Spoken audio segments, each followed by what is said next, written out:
we'll start with a little bit on the daily life. I say daily life in the desert, but again, we are aware that we're not simply speaking of deserts. We, of course, are speaking of daily life in early African monasticism. That's the best way of speaking about it. And as you can see from already the lectures that we have talked about, that there is going to be a fair amount of variety, because what is there in Pachomius' world is different than what is in Antony's world, which is different than what is in the Wadi Natrun area, which is different still from what you get in Tunisia and Augustine's world, right? Yes? Could I just quickly ask, is there any evidence of monasticism in the Nubian church or in the Ethiopian church? Yes, there is. And in fact, was I talking to you? Yeah. See, so this is my weakness.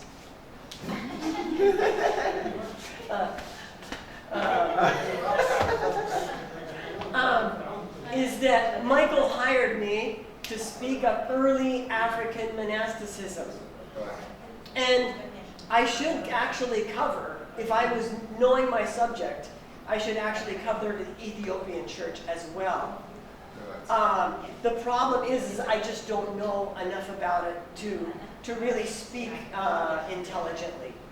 And in fact, Father Wadid in the monastery of St. Macarius encouraged me, next time you come, you must go to Ethiopia and study the monasticism there, because he was encouraged that even today, the Ethiopian monasticism is actually more traditional in the sense of that they take their asceticism more seriously, and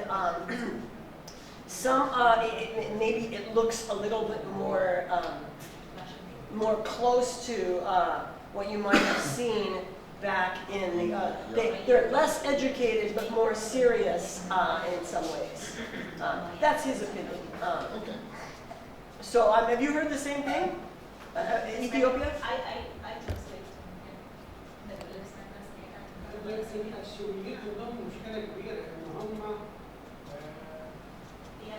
الحكومة مش مهتمة بيهم.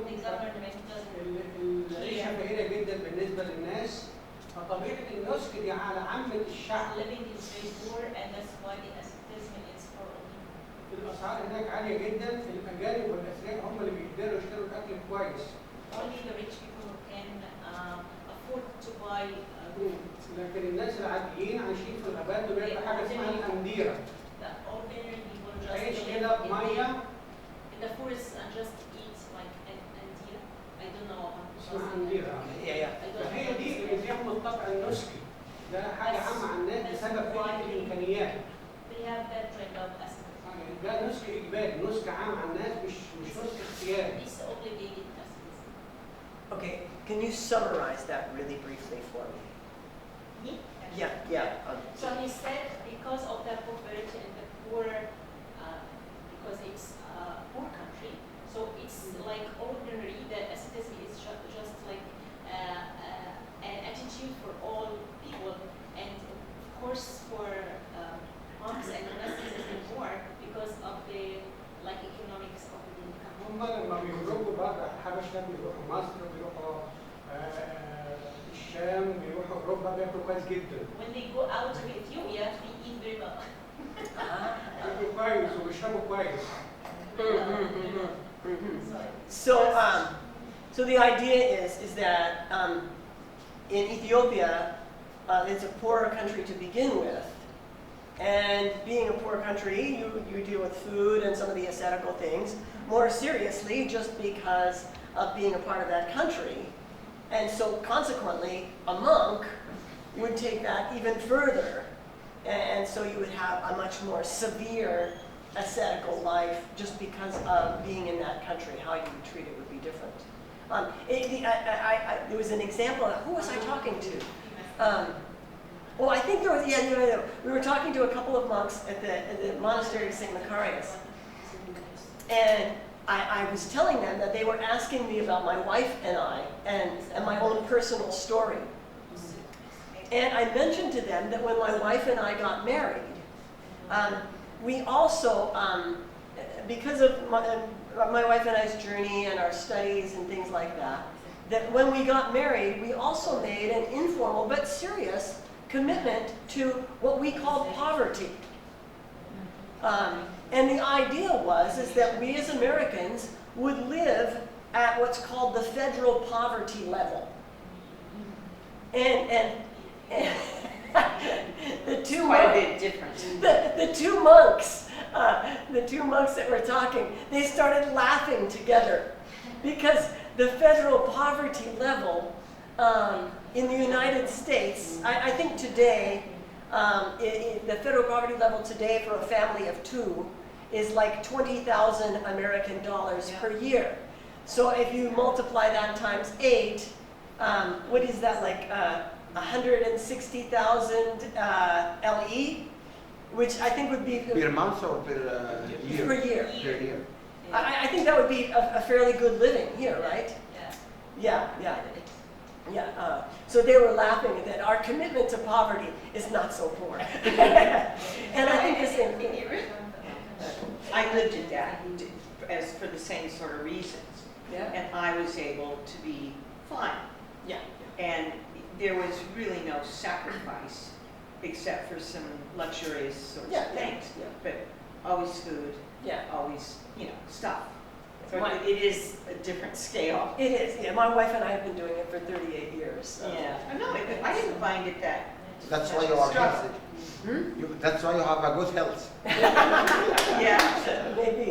Maybe. That's Yeah. a good commitment. Yeah. So, the poverty is relative, and I think in Ethiopia maybe there's some of the same kind of thing. Yeah. So, okay. It's cold? No, I was just asking. I've never been there. So I was just- Oh, I've okay. never been there, but I think it's Yeah. I want to go there to have a cup of coffee, but that's another story.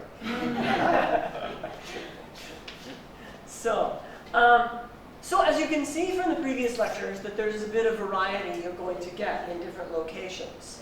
But I felt like at this stage of our discussions, what I want to do is give a little bit of a summary portrait about what daily life might look like in early African monasticism. Things like clothing and homes and all of this sort of thing.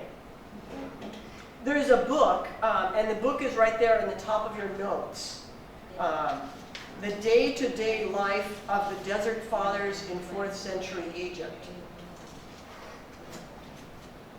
That is a marvelous book in terms of you just want to get a portrait of what life might have looked like. That's a very good book. Lucien Renaud, he's French and has just spent his entire life studying all of this literature, and he's compiled just this very synthetic portrait from a lot of literature. So I'm drawing from that and some of my own work as well. I will start with the idea of settling in housing. Again, you've got different kinds of housings. A Paconian is going to be one thing. Antony is going to be another, and then all of the different monasteries will have different looks a little bit. And on this one, you have to chime in. Do you know chime in? Make contributions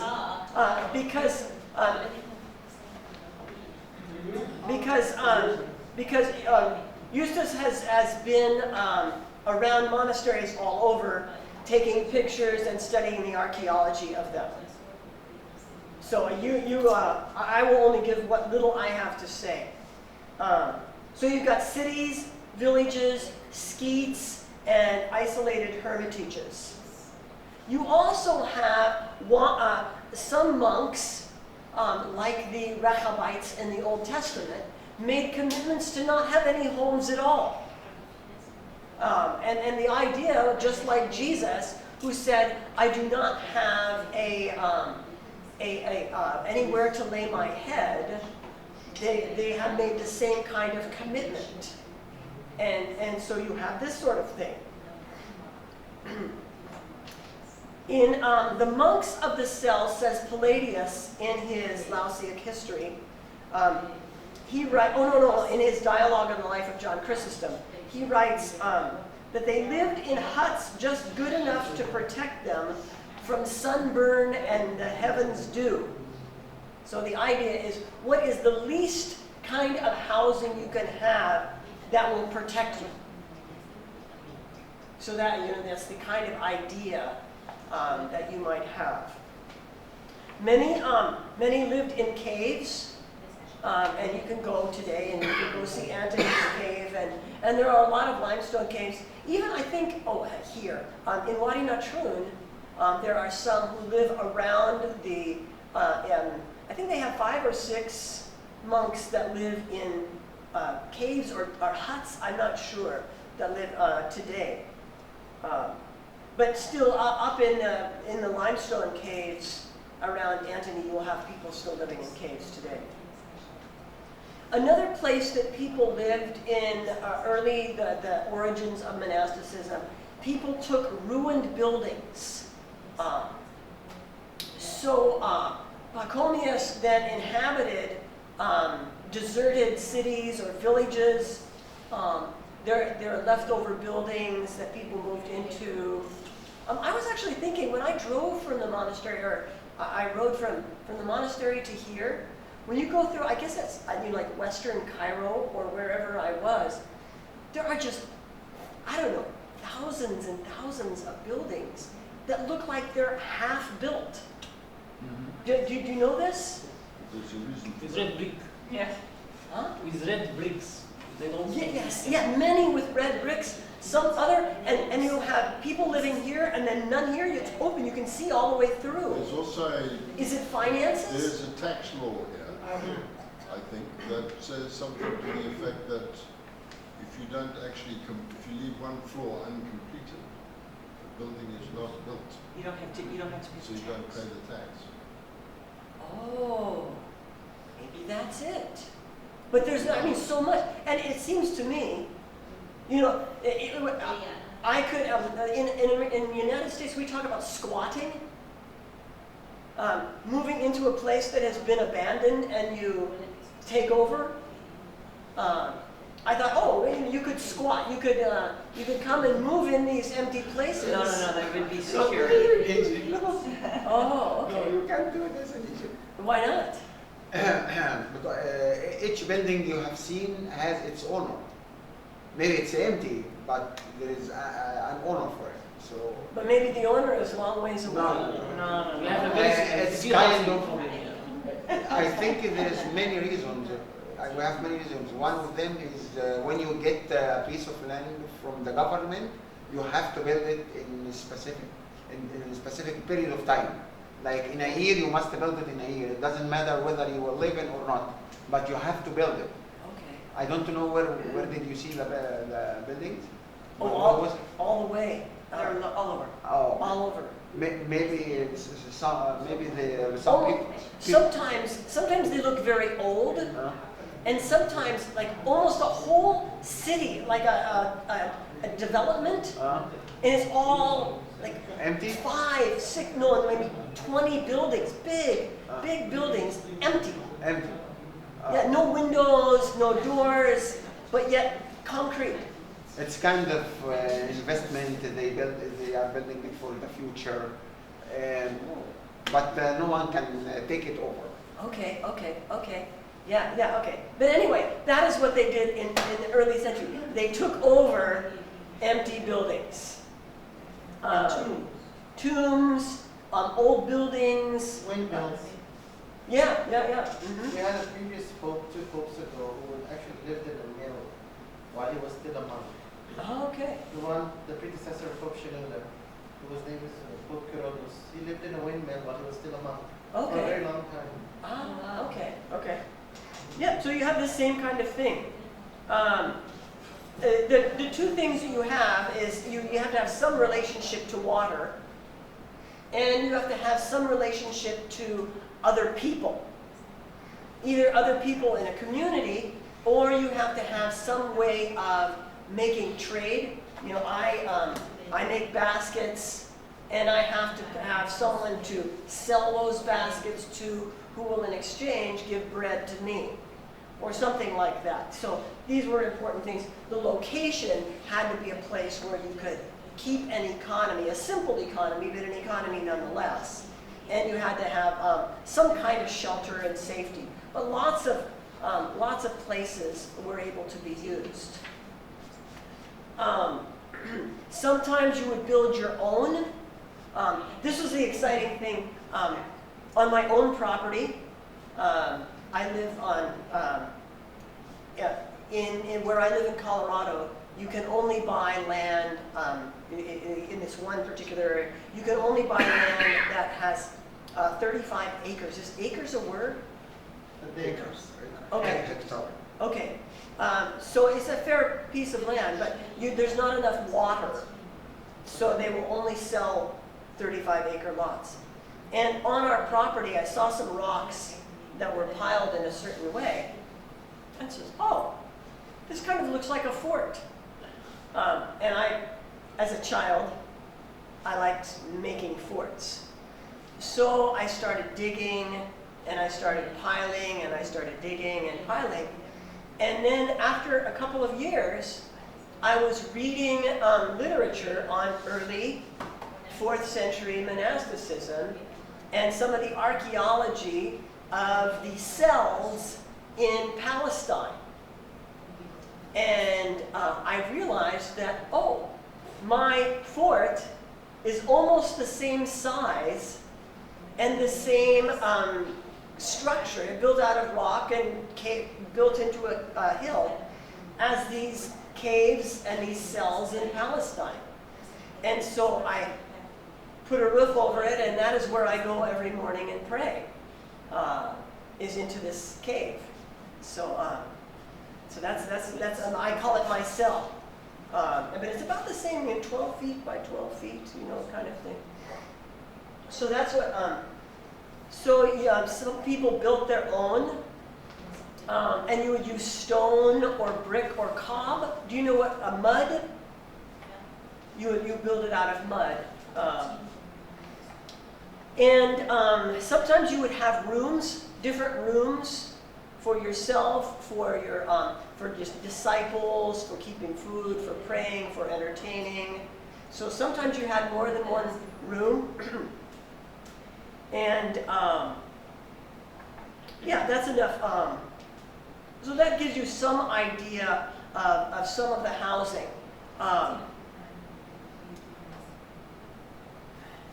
Yeah, and Eustace has taken, you showed me in your computer, he's got pictures, ask him, he's got pictures in his computer of some of the structures in monasteries all over the place, early monasteries all over Egypt. So, معظم الصور دي كانت عن الدول المندثرة في الواحات. all these books is about the endangered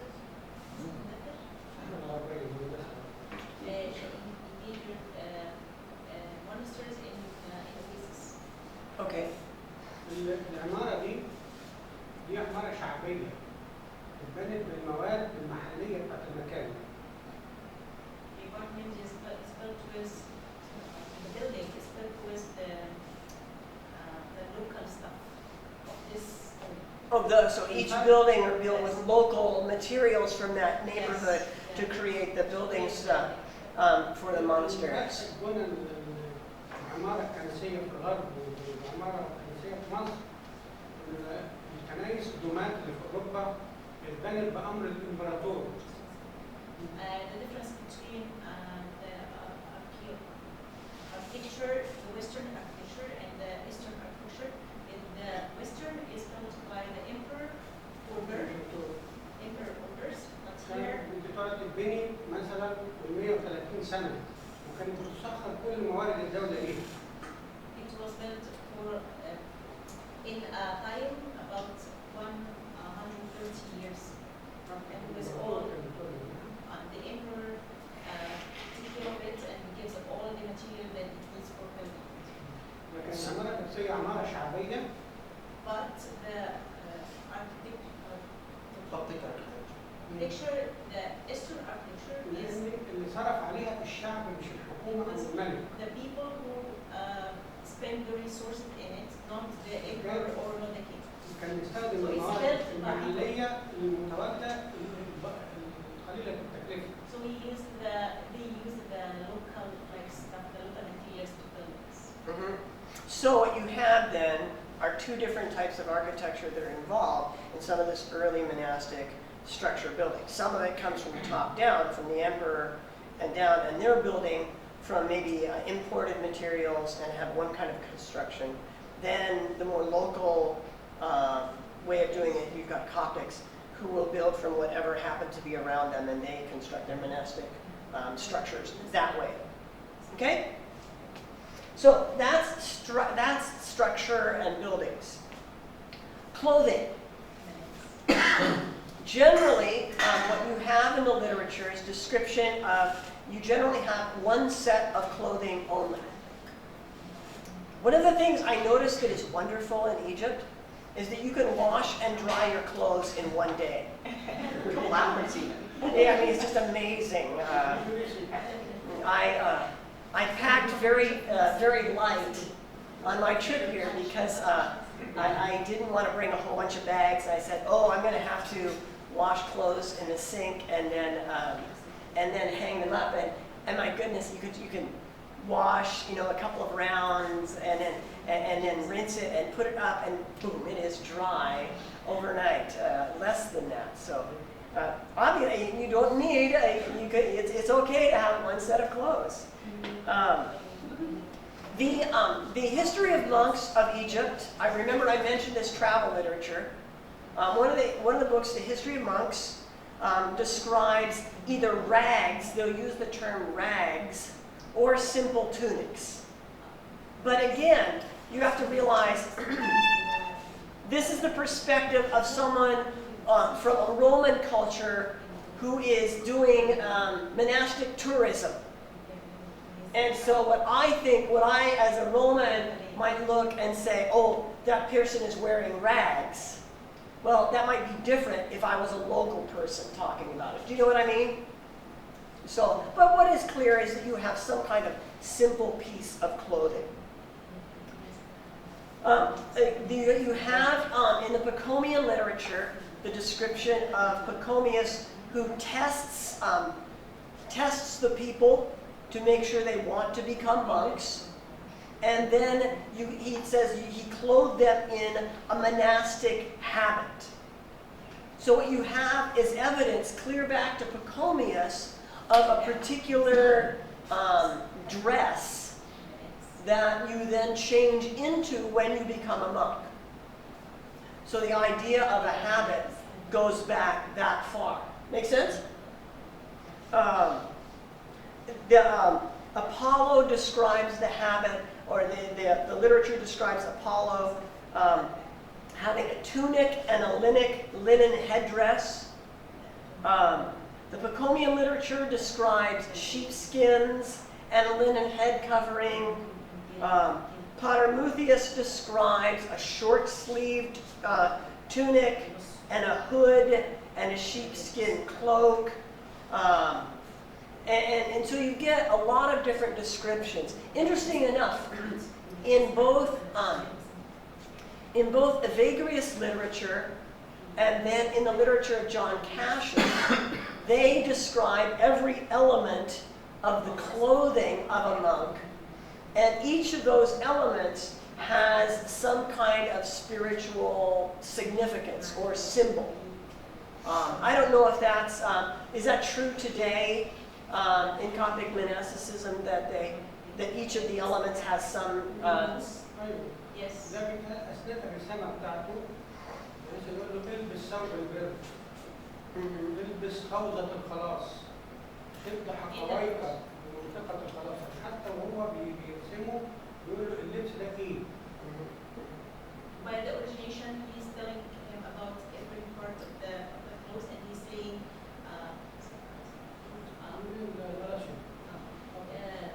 Where the helmet of salvation? helmet of salvation. Say? Yeah.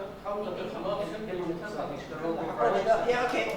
Yes, and this is the, a lot of this follows from the teaching in Ephesians that gives you the armor of faith that then Evagrius and then Cassian and the history begins to see our clothing as symbols of our own faith, and that is carried on into monastic, both east and west, that's carried on in those traditions today. Yeah, Mike?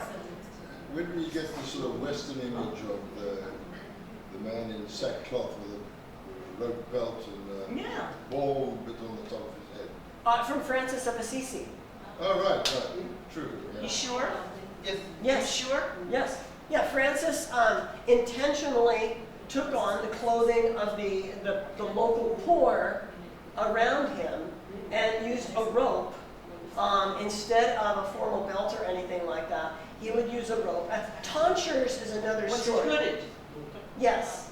Okay. Yeah. Mm-hmm. And so that was originally where at least that kind of the sackcloth with the hood. That's Franciscan. Okay. Yeah. Yeah. Tonsures is another story. And each different tradition, like Benedictine or Coptic, I know Greek. I'm not sure. Tonsure? Greeks have their long hair It is the same and country? ponytails. No? Then What? what he's wearing? No. Tonsure is haircut. Ah, okay, yeah. Yes, it happens. هم عامل زي الكاثوليك اللي هو فرانسيسكان بيصلعوا حته هنا Yeah. هذه اسمها تونشر. It's just cut the hair and the simple cross. Only during Oh, okay, yeah. Okay. It's not That's during like ordination. Franciscan ordination. Oh, only in ordination. You don't keep it that way. Yes. Oh, okay. Yeah. Yeah. So, and I think the same in the Greek Orthodox Church. I think you do something similar to that sometimes. Yeah. So anyway, hair and these sorts of things. It's been a part of monastic initiation for a long time. Clothing, color. Actually, the literature describes the color of the clothing as not black, but rather natural color, white, or natural wool, whatever with the linen, these sorts of things. The idea did not have a lot of dye. So Islamic invasion that make us wear black. It's the Islamic tradition that makes you wear black. That invasion. Yeah. So it was something forced on the clergy to wear black. Really? And you have no permission now if you wore white No. a long time ago. No, very long time ago. 7th century, maybe. No. 10th century. 10, Can we hear that? Oh yeah. What he's saying is that the reason that you wear black today Yeah. is because it was an Islamic law in the 10th century or so that Christians Yes. had to wear black. I see. Okay. The clergy. Initially it was all Christians, and then after this, the normal people changed this, and clergy stick with it. And for Jews also another color. Oh, I okay. think So blue for Jews. Yeah. So all Christians had to wear black, and all Jews had to wear blue Blue, for a I guess. while. Yeah. People And from this time we're wearing black as priests and monks. Okay. That's interesting. I did not. That's new to me. Okay. Foot.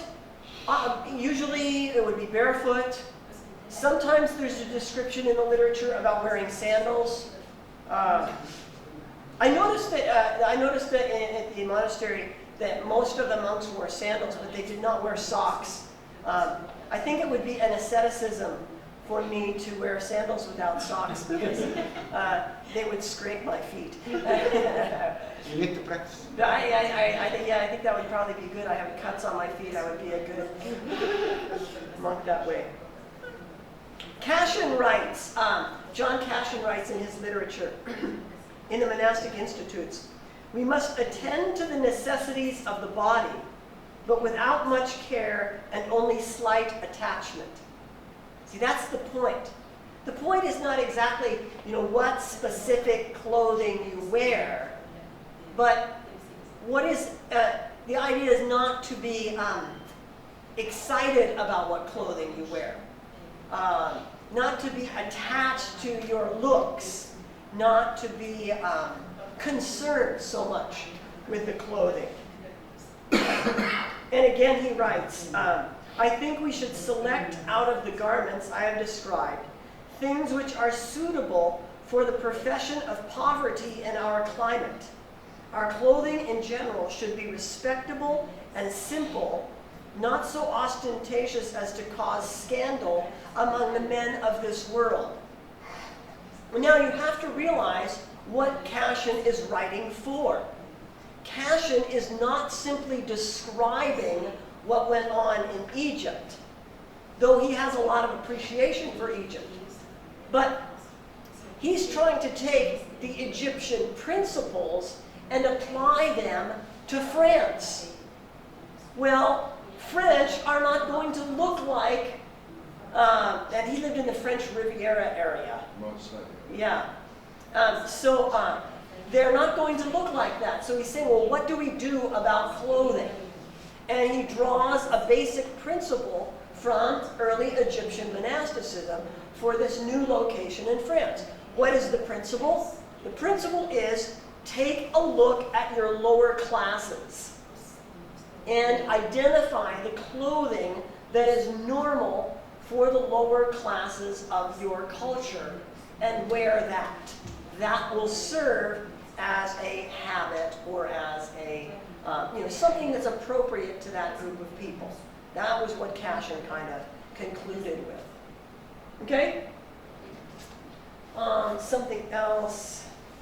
I think I'm going to skip food, because we've already had it.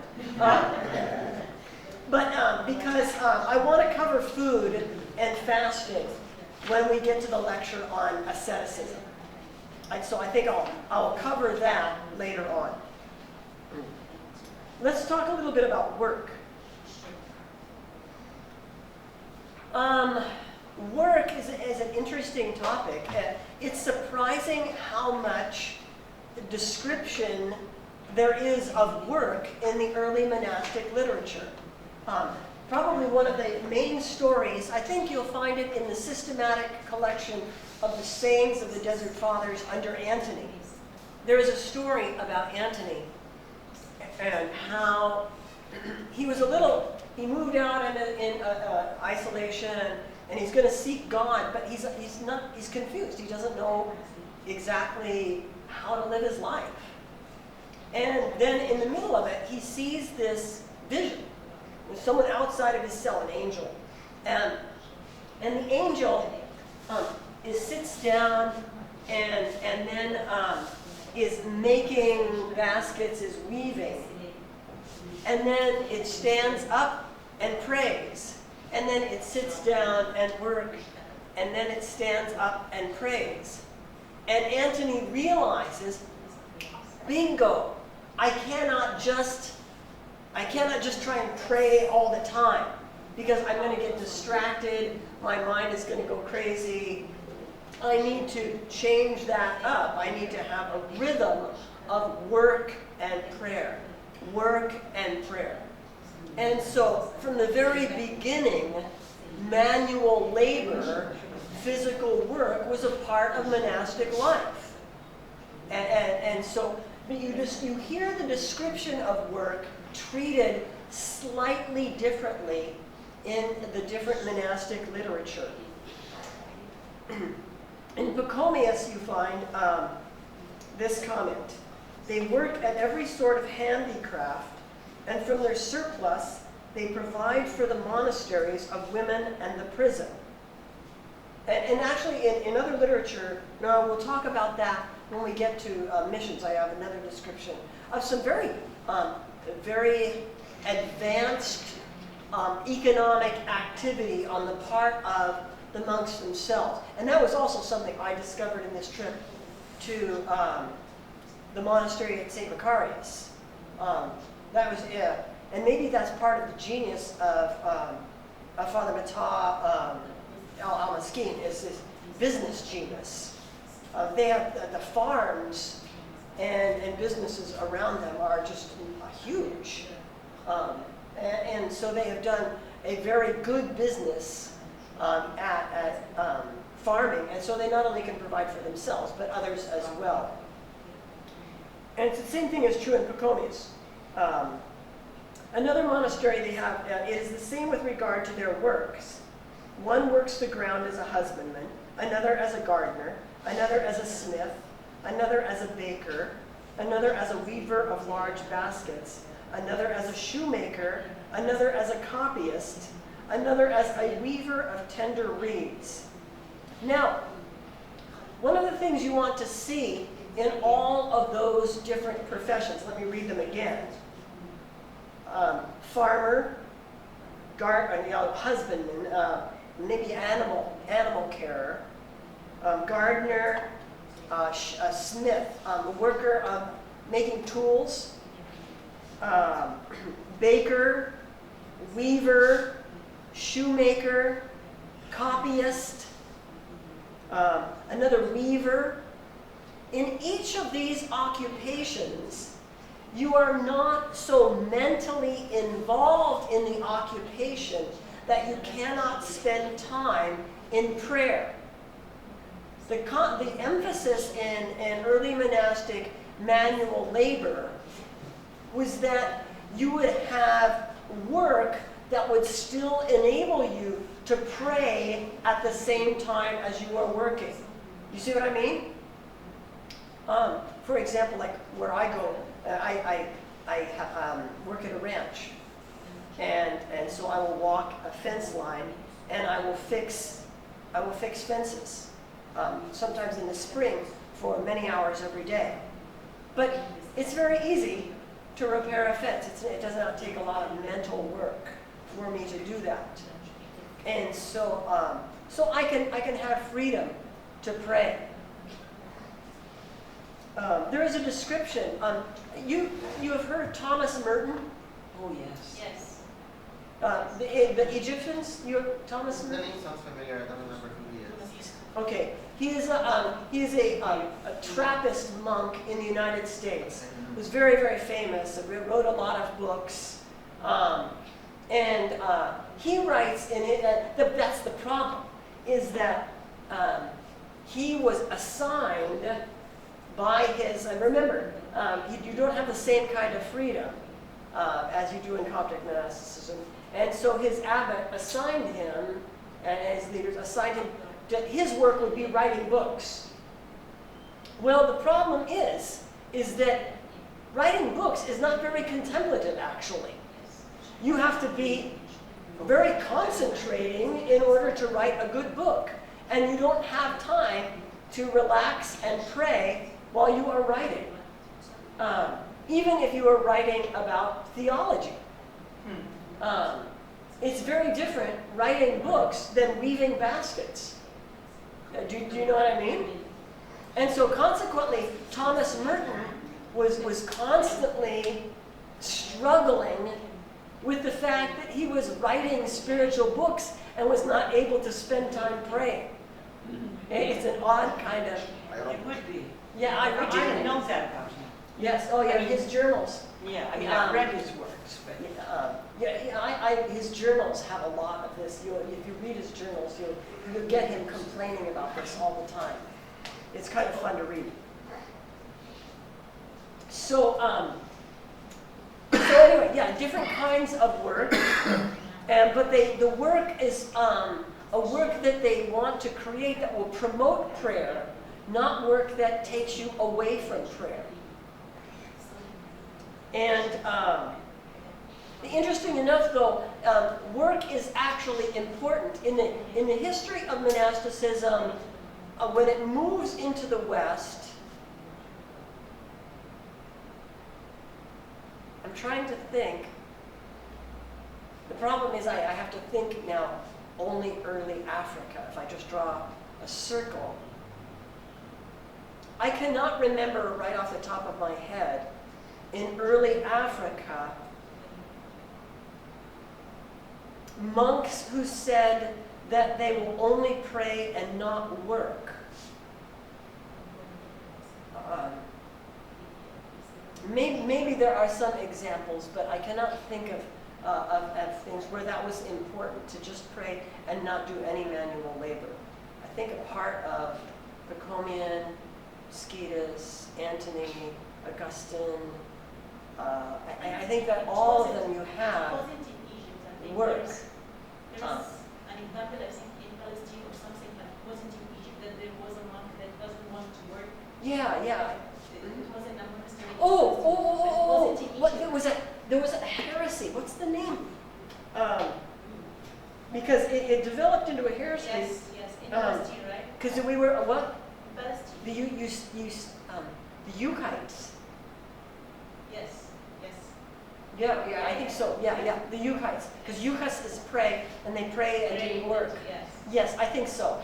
I think that's it. So, Messalian. Salian, yes. Messalian. Same. Epiphanius, Stylianus wrote about it. Yes. Yes. I think that's what it is. Yeah. But I don't think there's any examples in Africa. Not in Egypt. No, not in Egypt. Yeah. The fathers always in their saying they like insist on the importance of work, but there is no example.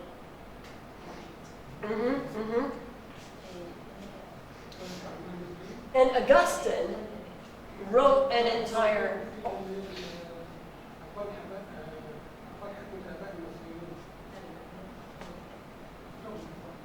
Okay? Okay.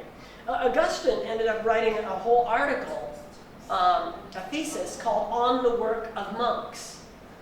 I think he wrote it primarily with institutions north of him in Europe on his mind, because there were some tensions about monks who did not want to work. And Augustine wrote specifically discussing the value of work. Yeah, I think that's good enough for work. The only thing, then I have sleep. You notice my notes. Sleep, not much.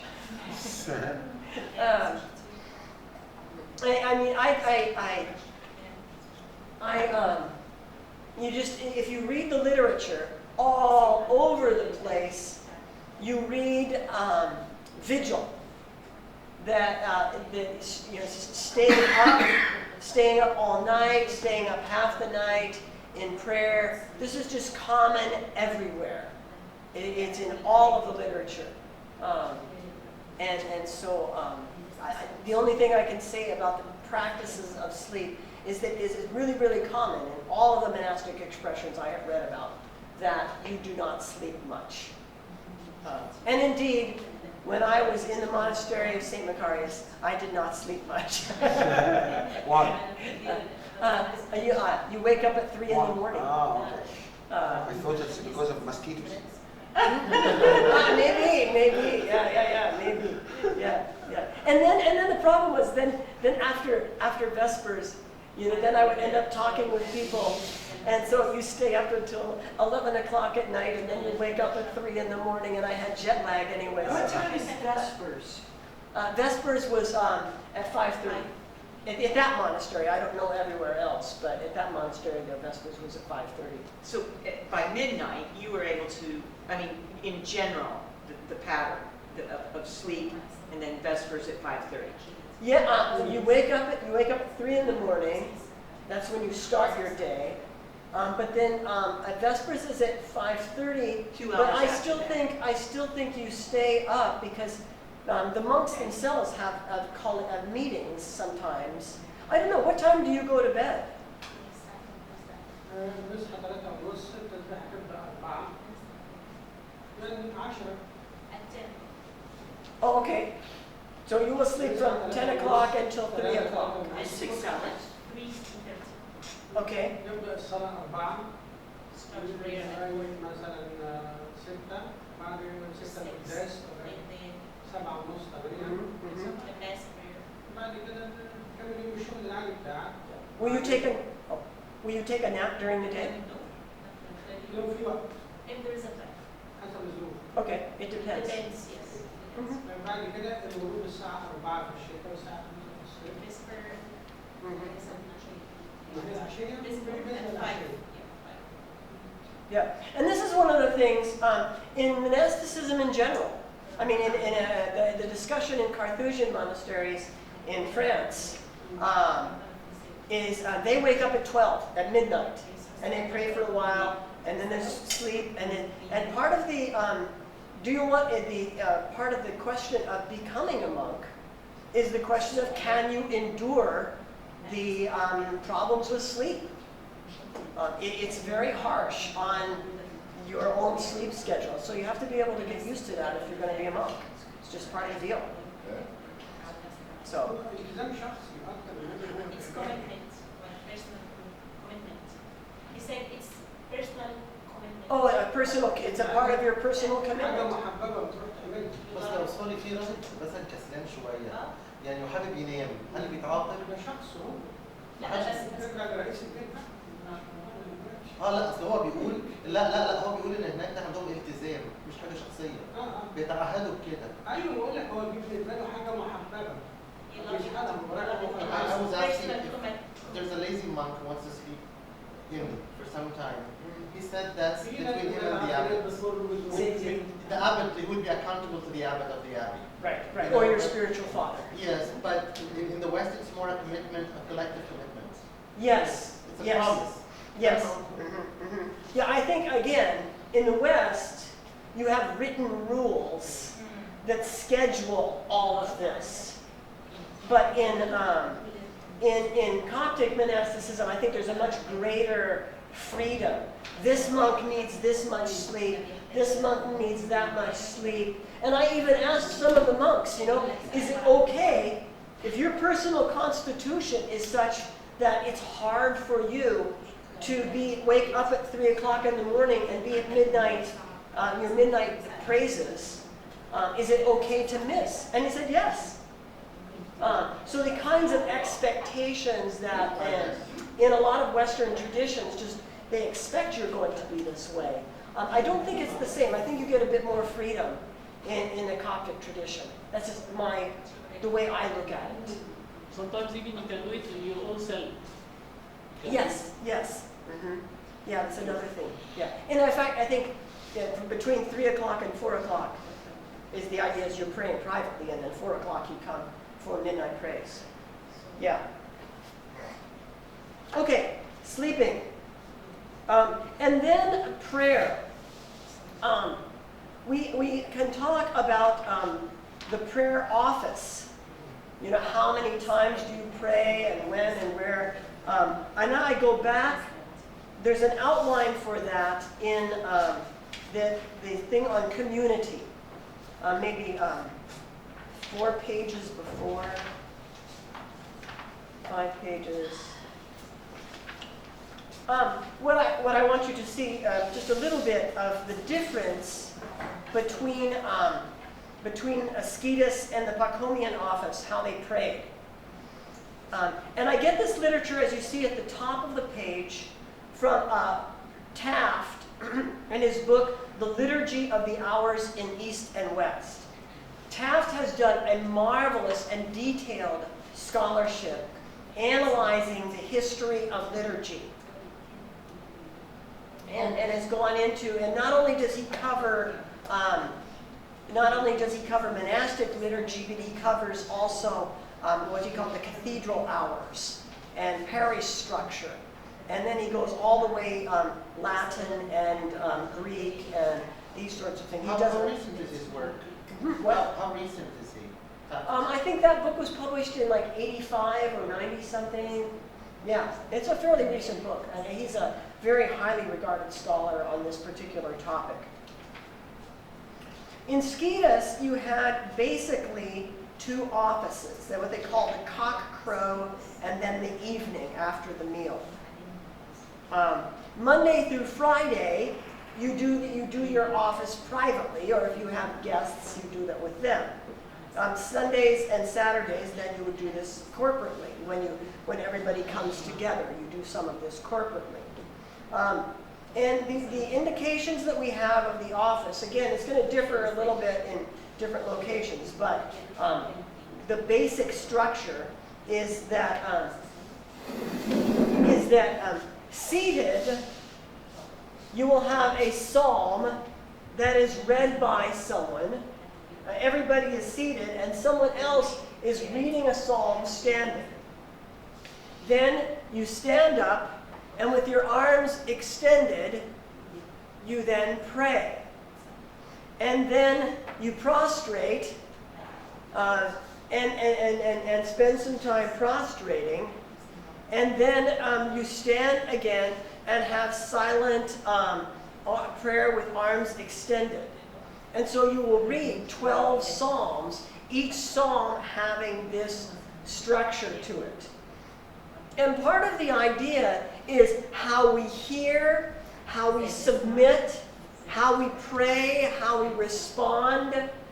Each of the psalms, you are going through that interior as well as bodily structure. Does that make sense? Mm-hmm.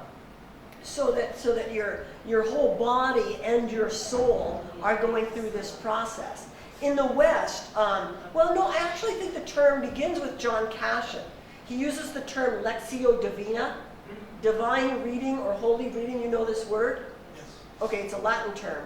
But that's the idea, is that the structure of Lectio Divina is that I read or hear, and that's the Lectio, the Latin term, and then I meditate on it,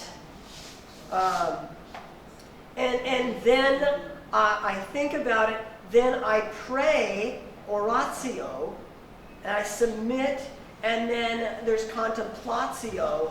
I wait and I'm present with God, just being. And then sometimes they have the word oxio. I actually do the word. So that's the structure.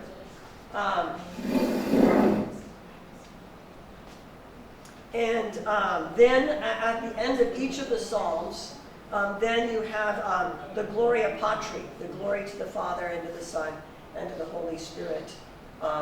This sort of thing. Must be the right hand. Yes, it must. And I forgot to find out. In the Coptic Church, is it this way or is it this way? So the Greeks and the Copts are indifferent. They differ. Yes. Which I do this way. Yeah, this But that is Anglican is this way. Well, that's Roman Catholic as well. and Egyptian Coptic, but the Greek Catholic, Greek Orthodox. Also, it is Egyptian Coptic this way. Yes. Yes. So Anglican and the Egyptians are the same, but the Greeks and Russians are the ones who are different. Ah, interesting. All I didn't know that. Europeans, Oh. Romanians, Ukrainians, they're all the opposite. Yeah. Okay. I didn't So it's got know that. nothing to do whether you're in the northern or southern.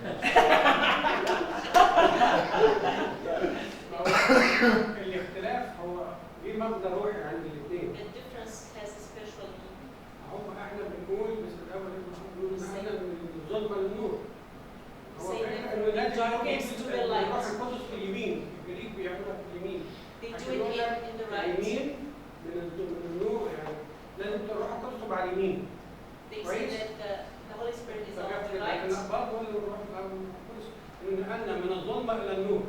لكن هو The darkness to the light. Oh, So okay. it هو has, رغم ان has يحط الروح different, القدس في الشمال. it has different meaning. لكن انا قال لك لا، هو نقلنا من الظلمه للنور. اختلاف روحي.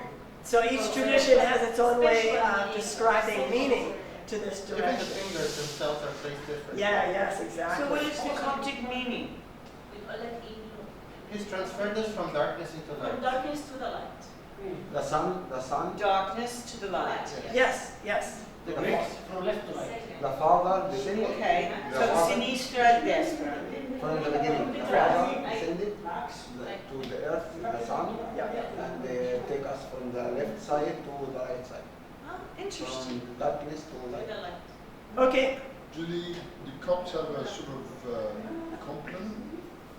Treasury. That you would be doing privately.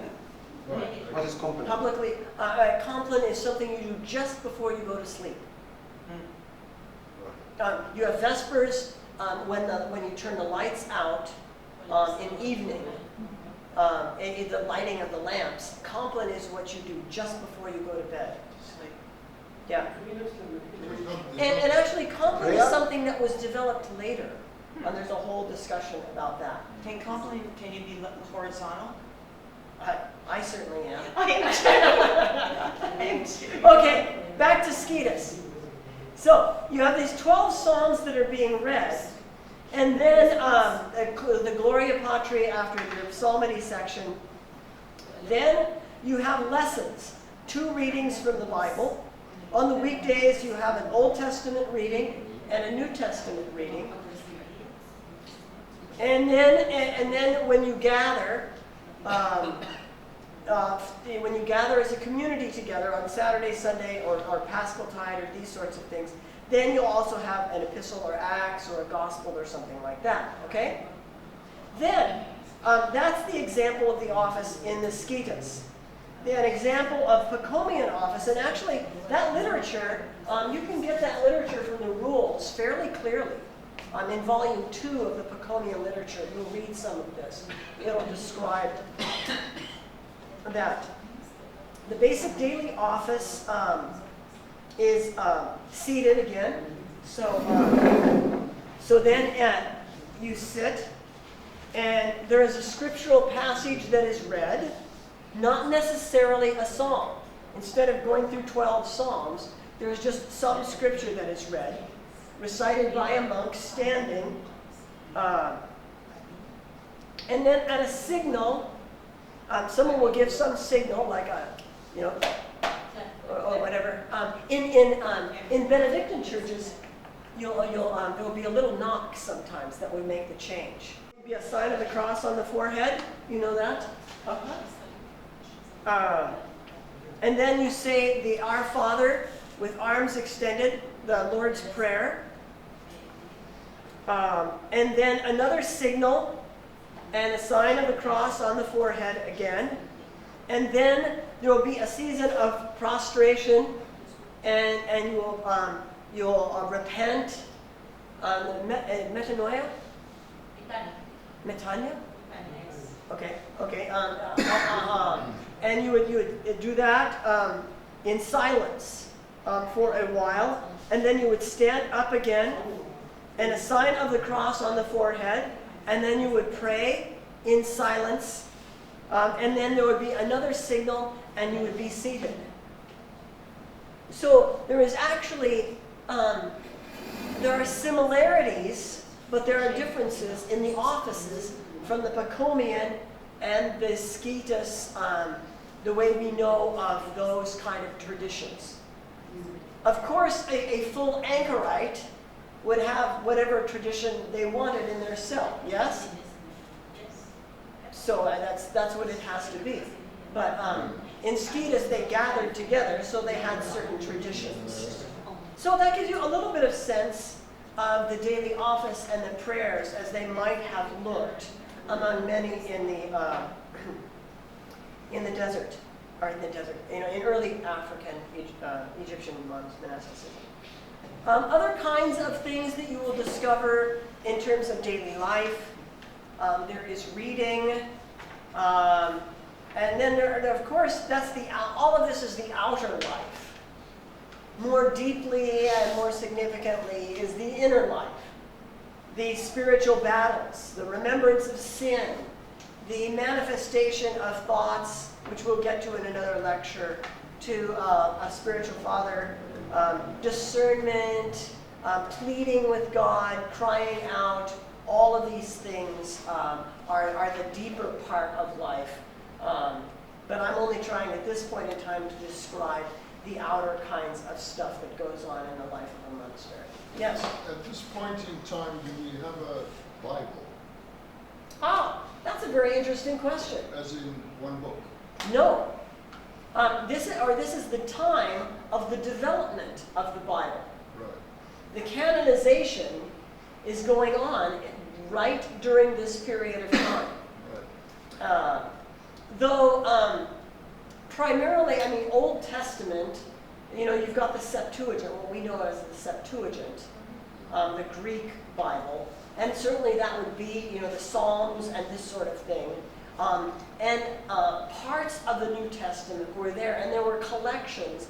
The final decisions on what the canon was. I mean, you got the decisions, 325 in the Nicene Creed or Athanasian Creed.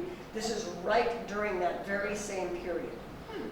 I mean, and what's interesting is you'll find that Perry's structure, monastic structure, and the structure of Scripture itself is all being established at this very century, just exactly in this century.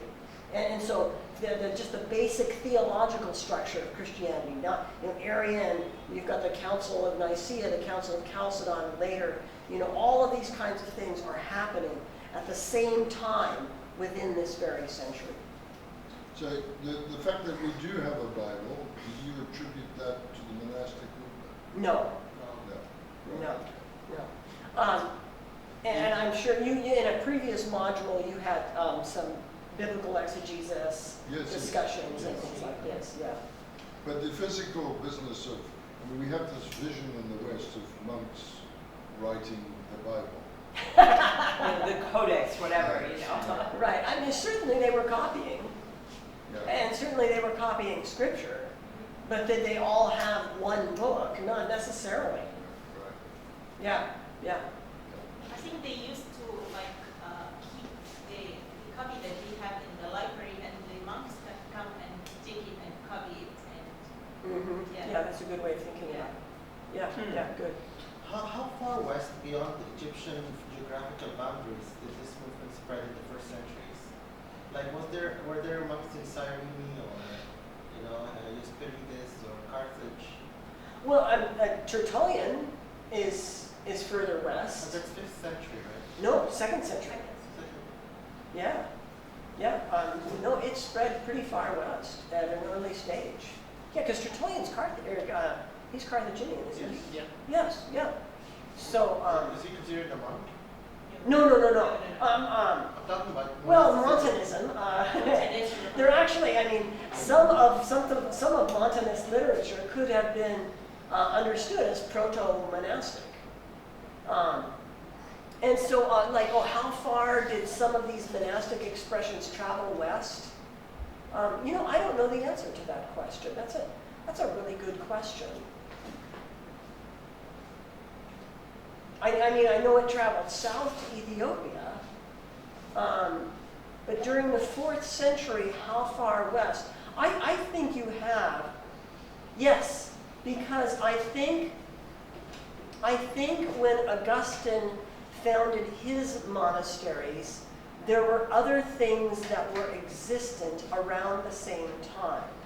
So I think it's fair to say that monasticism is traveling west, even as it's traveling north and then south from Rome on down. So I think you get it coming. Converging into Yeah, I think it's fair to say that it's moving in those directions at the same time. Yeah.